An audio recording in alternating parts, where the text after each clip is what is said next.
What if the biggest reason money isn't coming into your life has nothing to do with the economy, your job, your education, or even the amount of effort you're putting in?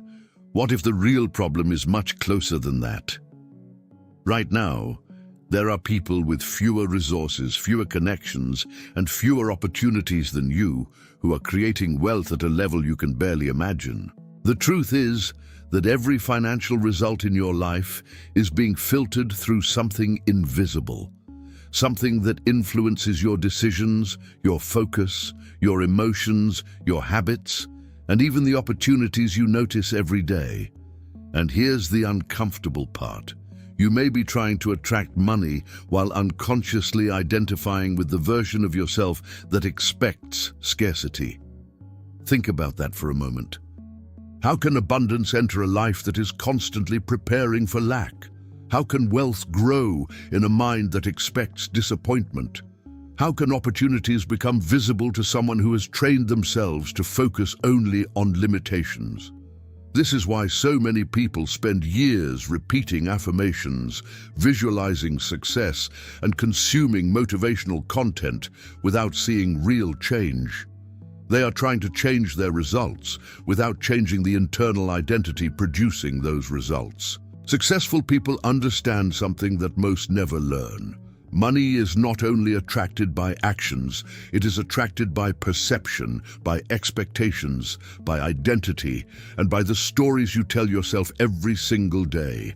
In this video, you're going to discover why feeling financially poor can secretly keep you trapped in the exact reality you're trying to escape. More importantly, you'll learn what successful people do differently and how a simple shift in the way you see yourself can completely change the opportunities, decisions, and outcomes that begin appearing in your life. Most people believe they want wealth, but very few people stop to ask a deeper question: who would I become if I actually got it? At first, that question sounds strange. Of course you want more money. Of course you want freedom, security, and abundance. But the human mind is not designed to pursue what is best. It is designed to protect what is familiar, and that's where the trap begins. Many people have spent years living in scarcity. They've worried about bills. They've stressed about unexpected expenses. They've told themselves they can't afford things. They've watched opportunities pass by because they didn't believe they were ready. Over time, those experiences stop being temporary situations. They become part of identity. Scarcity becomes familiar, and what is familiar starts to feel safe, even when it hurts. This is why some people sabotage opportunities without realizing it. They hesitate when they should act. They doubt themselves when they should trust themselves. They shrink when life presents them with something bigger, not because they want to fail, but because success would require them to become someone different from the person they've spent years being. The mind would rather stay loyal to a familiar struggle than step into an unfamiliar level of abundance. And until you understand this hidden attachment, you'll continue fighting external battles while the real obstacle remains inside. Because the greatest financial prison is not a lack of money, it's an identity that has learned to survive on scarcity. If hard work alone created wealth, every exhausted person would be rich. Every person working overtime would be financially free. Every individual sacrificing their time, energy, and peace of mind would eventually arrive at abundance. But that's clearly not what happens. Look around. You'll find people working harder than ever while remaining trapped in the same financial reality year after year. The reason is simple. Effort amplifies identity. It does not replace it. Most people assume that more action automatically creates better results.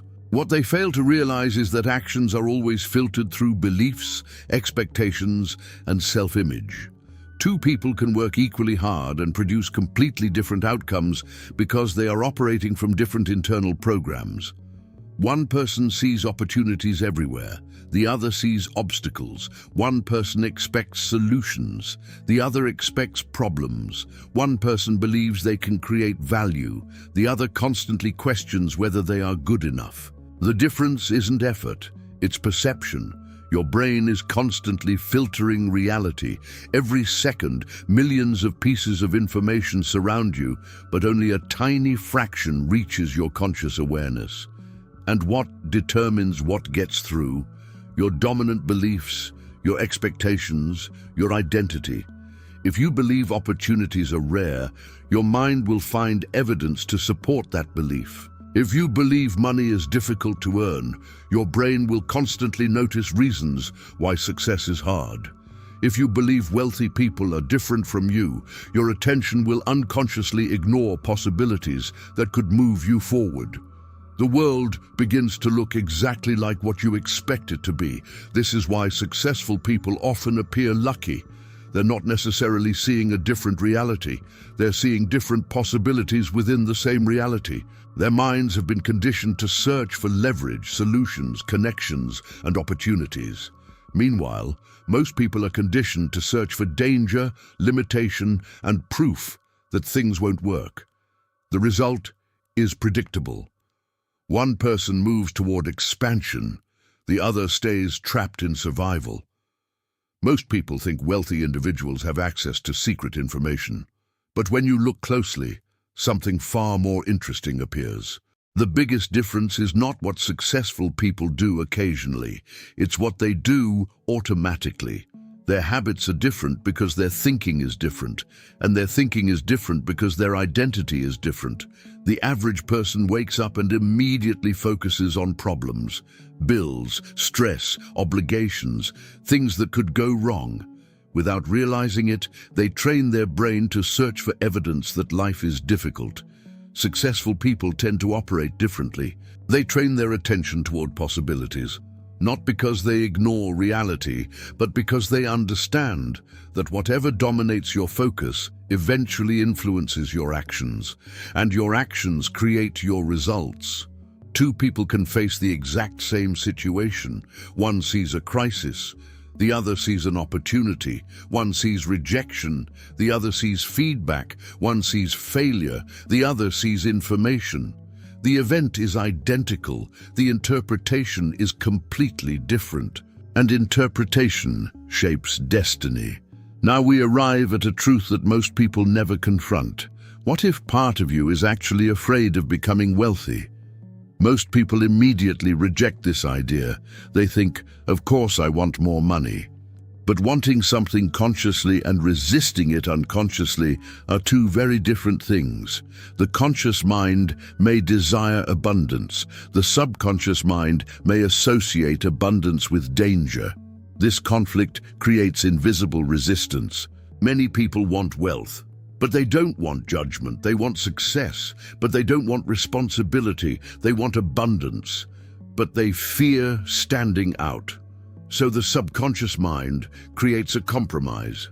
It keeps them exactly where they are, safe, familiar, invisible. The hidden aspects of yourself influence your behavior more than you realize. And when it comes to money, those hidden patterns can quietly sabotage opportunities before they even arrive. At some point, every financially successful person undergoes a transformation that has nothing to do with money. It happens before the larger bank account, before the better opportunities, before the visible success. It happens internally. Most people spend years asking the wrong question. They ask, how can I make more money? Successful people ask, who do I need to become? That single shift changes everything. Because every result you desire is connected to a version of yourself that thinks differently, focuses differently, and behaves differently. The person earning 10 times more than you is not simply doing different things. They are seeing the world differently. They are making decisions differently. They are interpreting challenges differently. They are operating from a different identity. Motivation can change behavior for a day. Identity changes behavior for a lifetime. Every morning, before checking your phone, before looking at your bank account, ask yourself, what would the wealthiest version of me focus on today? Then ask, what would that version of me do today that I might normally avoid? The purpose is not to fantasize. The purpose is to create alignment, because every time you think, decide, and act from the identity you're building, you strengthen that identity. And every time you strengthen that identity, your old patterns lose power. Most people spend their lives trying to change their financial circumstances while remaining the same person internally. They search for shortcuts, they search for secrets, they search for strategies, but they overlook the one thing that influences every result they create: their identity. If there's one thing I hope you take away from this video, it's that transformation always begins in the mind before it appears in reality. The way you think shapes the way you focus. The way you focus shapes the decisions you make, and those decisions eventually shape your future. That's why, over the years, I've become interested in tools that can help reinforce positive mental patterns and support the process of mental reprogramming. One of the tools I've personally explored is called Wave. It's an audio program designed to help the brain enter deeper states associated with focus, creativity, visualization, and personal transformation. Now, no tool can magically create success for you. No audio can replace action, discipline, or personal responsibility. But sometimes the right tool can help you become more intentional about the way you think and the mental state you bring into each day. If you'd like to learn more about it, I've placed a link in the description and in the pinned comment below. Feel free to check it out after the video. Now, let's finish with the most important lesson of all. The truth is that wealth rarely begins in a bank account. It begins in perception, in self-image, in expectations, in the beliefs you carry about what is possible for you. If you continue identifying with scarcity, you'll keep finding evidence of scarcity. If you begin identifying with growth, possibility, value, creation, and abundance, you'll start noticing opportunities that were always there but previously invisible. The goal is not to convince yourself that you're already rich. And perhaps the greatest investment you'll ever make is not in a business, a skill, or an opportunity. It's in becoming the person capable of creating the future you desire. The goal is to become the kind of person who naturally creates wealth through the way they think, focus, and act. Because money follows value, value follows behavior, and behavior follows identity. So don't ask yourself how to attract more money. Ask yourself something much more powerful. Who am I becoming? Because the answer to that question will shape every financial result you experience in the years ahead. At the same time, there are intelligent, hard-working people who spend years struggling financially without understanding why nothing seems to change. Most people believe money is attracted through hard work alone. Others believe it's attracted through positive thinking. But neither explanation tells the whole story, because before money becomes a physical result, it begins as a psychological pattern.